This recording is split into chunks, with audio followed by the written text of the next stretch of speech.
Thank you very much for inviting me to talk. I do apologise for not being able to be there in person. It's just situations beyond my control, I'm afraid. But what I'd like to talk about is, at this Heretical Sound Synthesis Symposium, is about a kind of synthesis or sampling that I've been working on for several years now, which we've called neurogranular sampling, neurogranular synthesis. And really it was motivated by an interest in the rhythms and mechanisms of brain processing and the interface between the brain, in particular the cerebral cortex, and the senses and the physical world.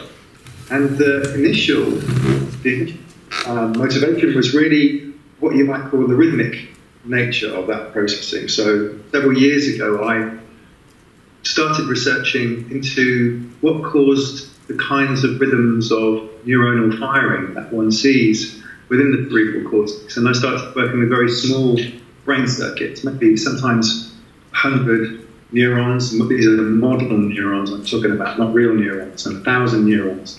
And I was working at the time in Eduardo Miranda's group, which is in Plymouth, which is called the Interdisciplinary Centre for Computer Music Research. And I was playing around with some of these models using the computer language map, which is quite a quick and dirty kind of matrix-like computer programming language.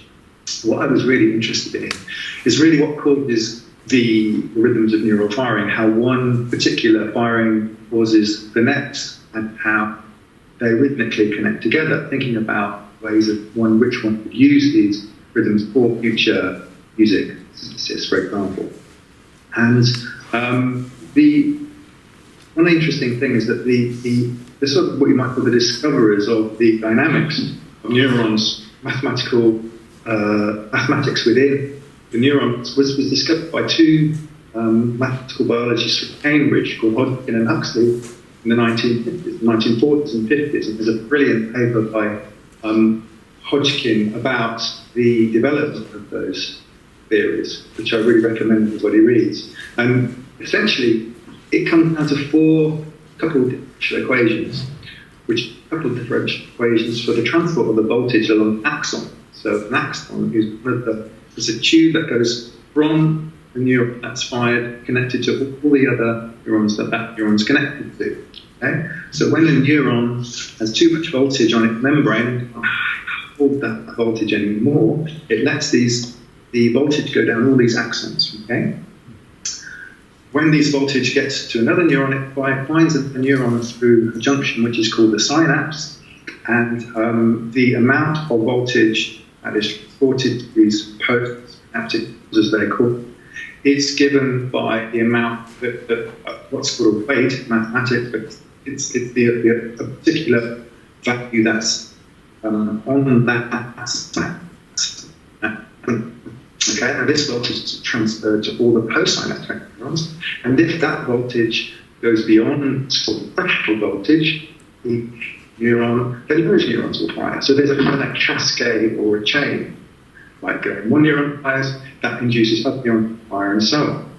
There are lots and lots of details that I'm omitting, such as whether these are different kinds of neurons, inhibitory or excitatory neurons, but that's the basis of the dynamics. Now, in terms of the rhythm of the firing of a group of neurons, one particular interesting point is that whether a neuron will fire or not depends upon the timing of the spike. Okay, so essentially this means this is called synaptic plasticity, and essentially the weight of the synapse, or the amount of voltage that transferred postsynaptically, depends upon the relative time of the initial neuron and the following neuron. If the initial neuron fires before the following neuron fires, then that weight of the synapse is increased. And if it fires before, then it's decreased. So the weights of the synapse are all dynamic and changing according to all this like timing.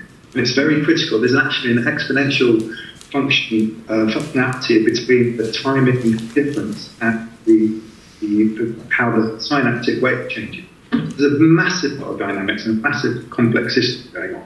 So you might ask, what has this got to do with music or heretical sound synthesis? And what I wanted to do was, rather than create a synthesis of this, I was interested in sampling sounds from the real world, from voices, from violins, from in the manner of the kind of what you call the sample, rather than the synthesizer. And I have had students build synthesizers using this technique, and I haven't ever liked the results. They're interesting, I'd like to find other people who are interested in creating a kind of a synthesis, created synthesized sounds, but there's something incredibly haunting, I think, about the use of this dynamics on sampling real-world samples. And I'll just briefly describe how the instrument works before playing you a kind of a little video sample of it with my violin. And what happens is that every time a neuron fires in the system, and we've got about 1,000 neurons in our model, we take that as a sound event, and a neuron on firing will look at the sound file and take a tiny bit out of that sound file in the manner of granular sampling and play it back. So we've developed an interface where you can choose the number of neurons in the system, you can choose how they're connected, you can choose, them as a kind of granular engine, and you can choose, there's a connector by that link, and you can choose how wide or short the grains are. So what happens is that the neurons fire and connect to a kind of grain engine and then play the resulting thing. So would you mind playing that the video? Yes. Yes, we'll play the video now. Thanks.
We lost him?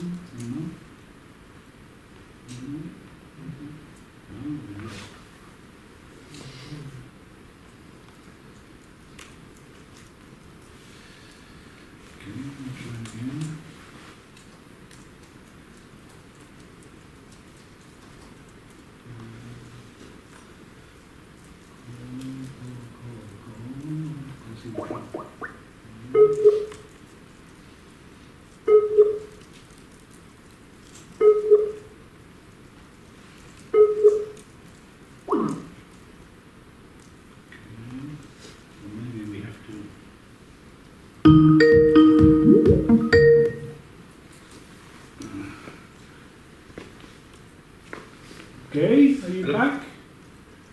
No.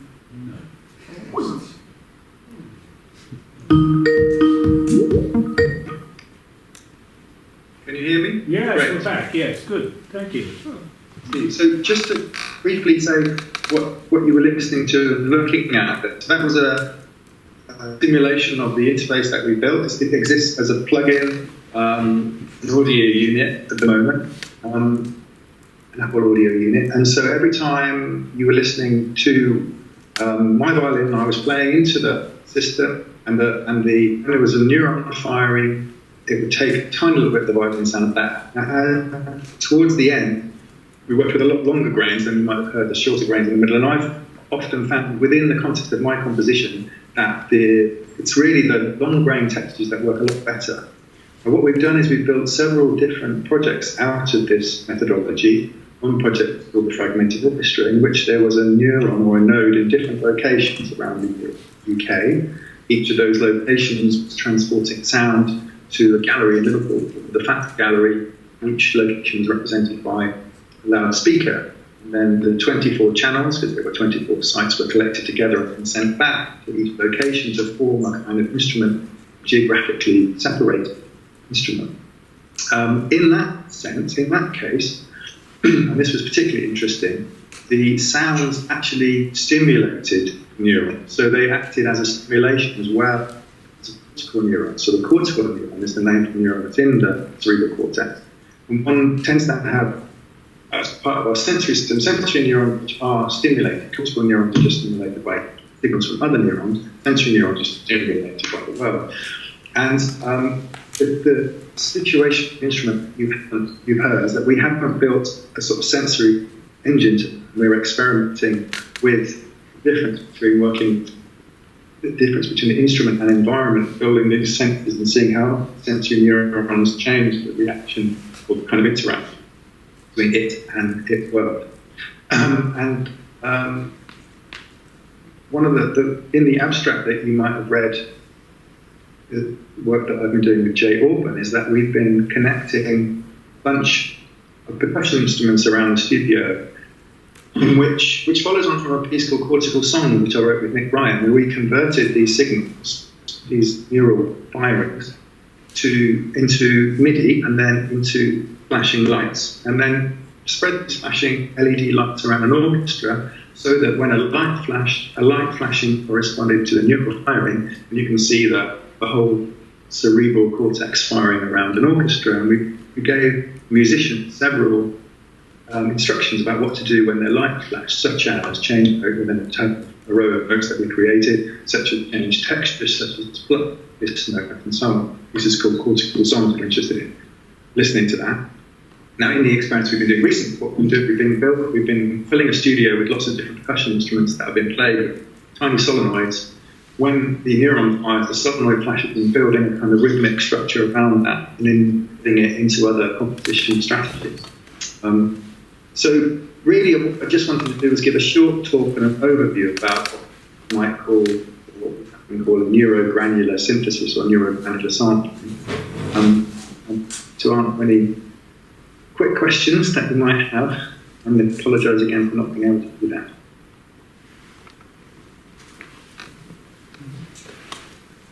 Yeah, I have a question. Yes. You cannot see me, but you can hear me, hopefully. But where can we find the audio units? Is it downloadable? Sorry. Can you come and say close, because I think you... Okay. The audio unit, can we find it somewhere on the internet? It's not commercially available, but I can send it to you. Oh, that would be nice. If Andrew, happy for Andrew to give you my email address, and I can send it to you directly. Anybody else that can use it. I'm very keen on it being used by as many people as possible and testing it and having a kind of culture of iteration, if you like. Yeah, well, I'll hand your email address over to these guys, and Please do, yeah. you can see that they've been to the conference because their names are on the conference website. So. Yeah, I don't think there's going to be a huge, swathe of interest across the internet. You never know. Snapshot of my car. Right. Any more questions from the audience?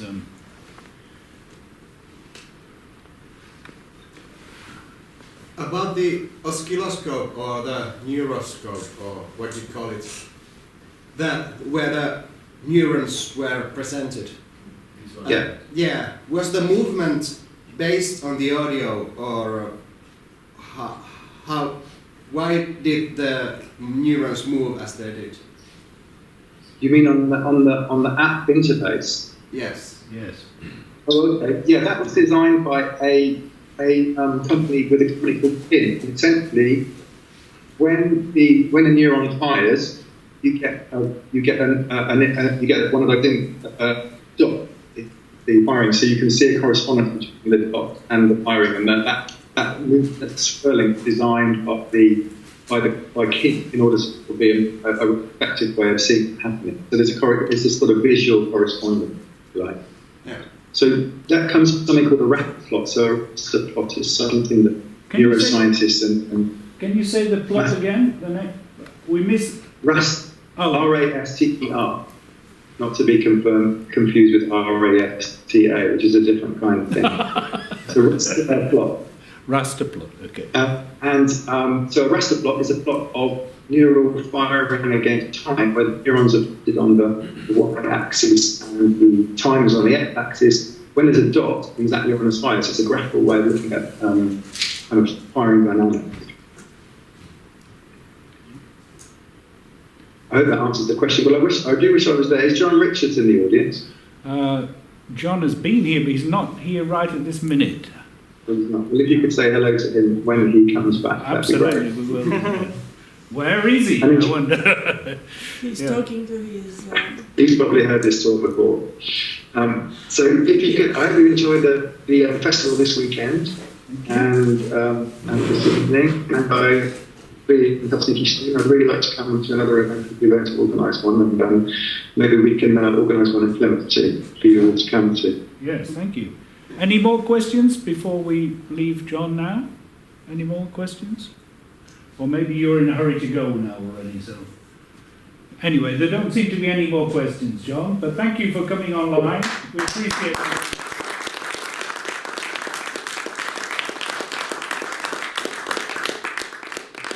So we'll say goodbye. Thank you. Bye. Goodbye, Andrew. Thank you. Bye.